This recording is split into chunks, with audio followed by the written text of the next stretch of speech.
In the sweltering heat of a Mississippi summer in 1862, Ida Bell Wells was born into slavery.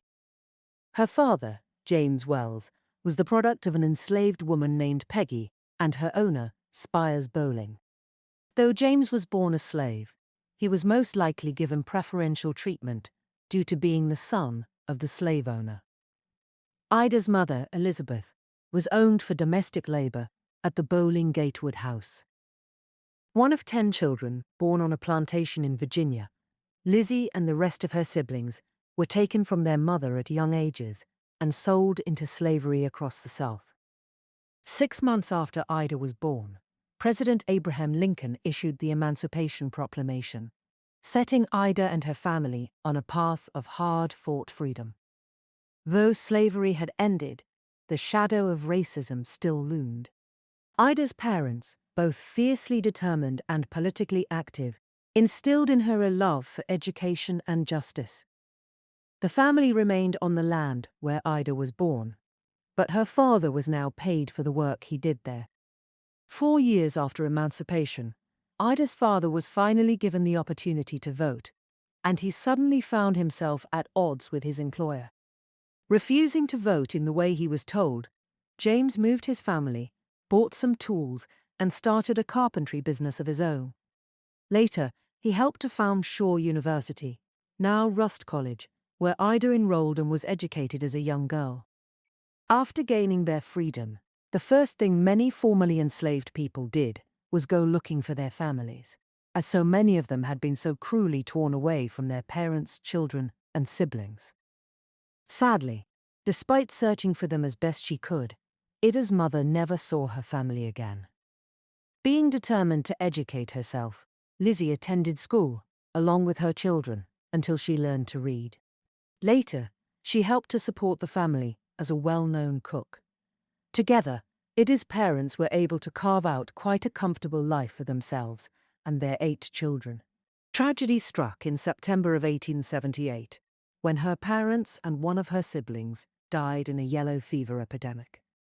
She rushed back to Holly Springs, only to find that some well-meaning friends and family had already decided to place her remaining brothers and sisters in separate foster homes. Remembering how devastated her mother was over the separation of her own family, Ida refused to allow her siblings to go to separate homes, so she took the shotgun from the mantel and insisted that the children go with her. And that's how, at the age of 16, Ida B. Wells became the caretaker of 6 children. With her grandmother Peggy to help her care for the children, who ranged in age from 12 years to 9 months, Ida took a teaching job to support her newly acquired family. Grandma Peggy would stay home with the children, while Ida went off to work. In her unfinished autobiography, Ida wrote of this difficult time. After teaching a country school all week, I came home Friday afternoon, 6 miles out from town, and spent the time from then until Monday morning washing clothes, cooking food, and preparing things so they could do without me until the end of the next week. But even as she educated others and cared for all those children, she never stopped learning herself. Books, newspapers, and conversations with Black leaders fueled her fire. She began to understand that the oppression she saw around her wasn't just personal.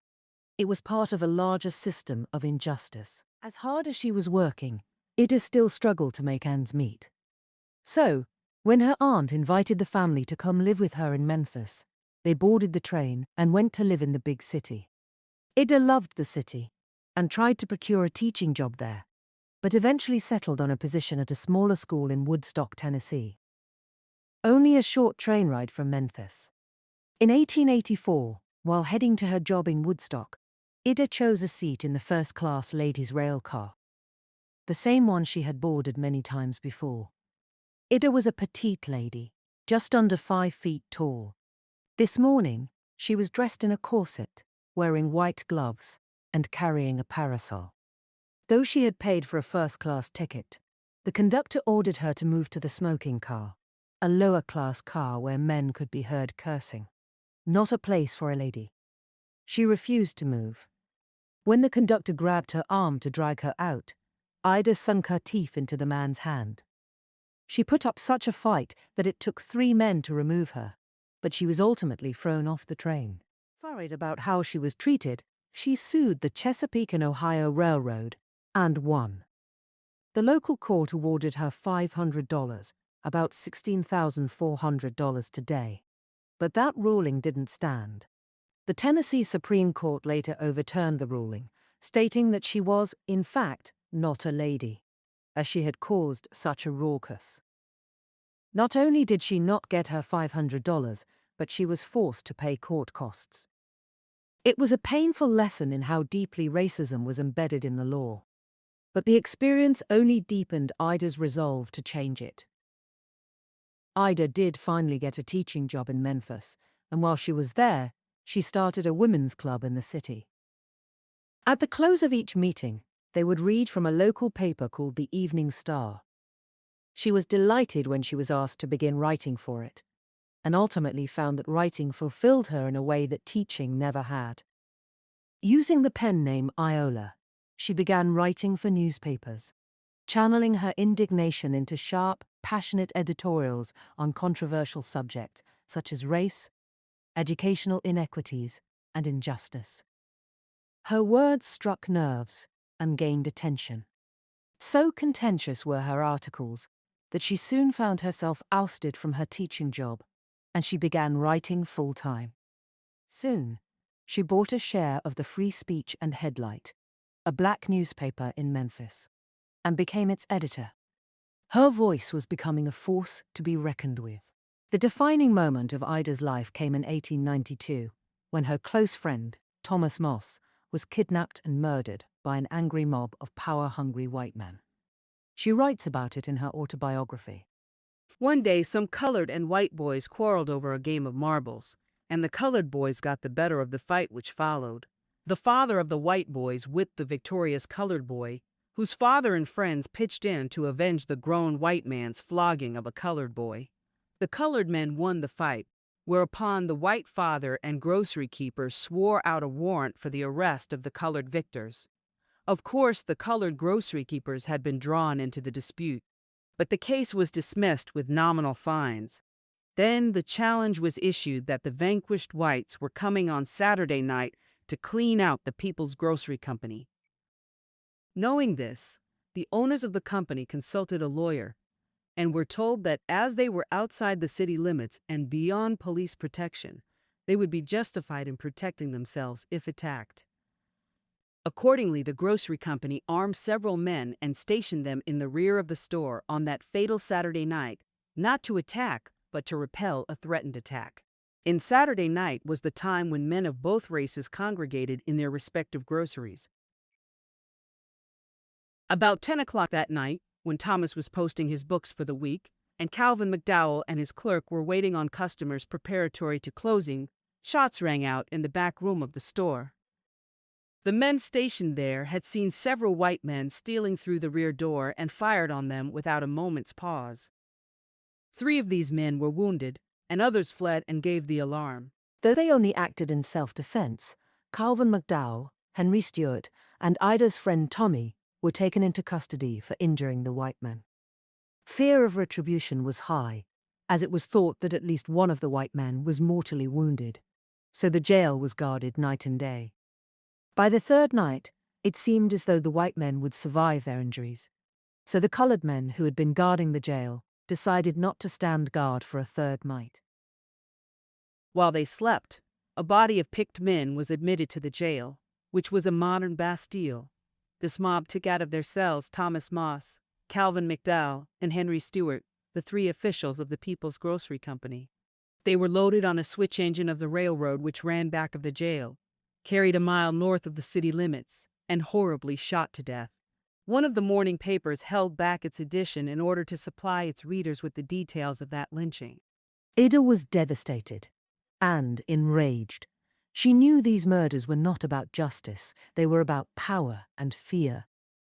She began investigating lynchings across the South and discovered the horrifying truth that many lynchings were carried out under false pretenses. They would often be charged sexual assault against white women, when, in truth, All they had done was to challenge white authority, or, as in the case of her friend Tommy, for exceeding the financial success of white men. Ida published her findings in bold, unflinching language. In one editorial, she declared that white women were not always the innocent victims Southern newspapers claimed. 8 Negroes lynched since the last issue of the Free Speech. 3 were charged with killing white men, and 5 with raping white women. Nobody in this section believes the old, threadbare lie that Negro men assault white women. If Southern white men are not careful, they will overreach themselves, and a conclusion will be reached, which will be very damaging to the moral reputation of their women. That piece of truth sparked outrage. Unaware that the writer of the editorial was a woman, a local newspaper published its response. The black wretch who had written that foul lie should be tied to a stake at the corner of Main and Madison streets, a pair of tailor shears used on him, and he should then be burned at a stake. A white mob destroyed the offices of her newspaper while she was out of town. She was warned never to return to Memphis or risk death. The paper wrote of her heroism. The fearless spirit of Ida B. Wells, editor of the Memphis Free Speech, has been spoken of in these columns, and her bravery commended. Among all civilized people, courage commends itself to brave people, but among barbarians of the Memphis stripe, her courage was a menace. So these brave, chivalrous Southern people made up their minds to drive this plucky little woman out of town. Exiled from her home, Ida moved to Chicago, which that year was hosting the World's Fair. But she didn't stop fighting. She printed Southern Horrors, Lynch Law in all its phases, and later the Red Record, documenting more than 700 lynchings. Her work was among the first to use data and eyewitness accounts to challenge the dominant narrative about lynching in America. Understanding that racism was too embedded in society for Americans to understand the problem, Ida eventually took her anti-lynching campaign to the international stage. In 1893, and again in 1894, she traveled to England and spoke before packed halls, exposing the brutal reality of American racism to audiences across the Atlantic. British newspapers covered her speeches, and many were shocked by what they learned. Some called on the US government to address the atrocities Ida described. But even in the North, Ida faced resistance. Many white journalists and politicians tried to discredit her. She was called a liar, a troublemaker, and worse. Even within the black community, not everyone agreed with her boldness. Booker T. Washington, for instance, favored a quieter approach, focusing on vocational education rather than direct confrontation. Ida, however, was undeterred. She married attorney and fellow activist Ferdinand Barnett in 1895 and did her best to balance relentless activism with raising a family.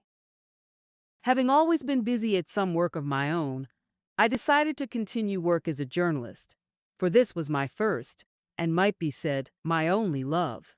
I had already purchased the Conservator from Mr. Barnett and others who owned it, and the following Monday morning after my marriage, I took charge of the Conservator office. My duties as editor, as president of the Ida B. Wells Women's Club, and as speaker in many white women's clubs in and around Chicago kept me pretty busy, but I was not too busy to find time to give birth to a male child, the following 25th of March, 1896. Ida eventually gave birth to 4 children. Her husband adored the fact that she was a strong black woman and did everything he could to support her. When the meeting of the Association of Colored Women's Clubs, which had been founded in Boston the summer before, was called in Washington, I was present with my 4-month-old baby. The Ida B. Wells Club had sent me as a delegate, and my husband sent a nurse along to take care of the baby. Ida kept writing, lecturing, and organizing, and she never backed down from telling the truth. In Chicago, she became involved in numerous causes: women's suffrage, education, labor rights, and prison reform. She founded the Alpha Suffrage Club, one of the first black women's suffrage groups, and marched with them in the 1913 Women's Suffrage Parade in Washington, D.C., defying white organizers who asked black women to march in the back.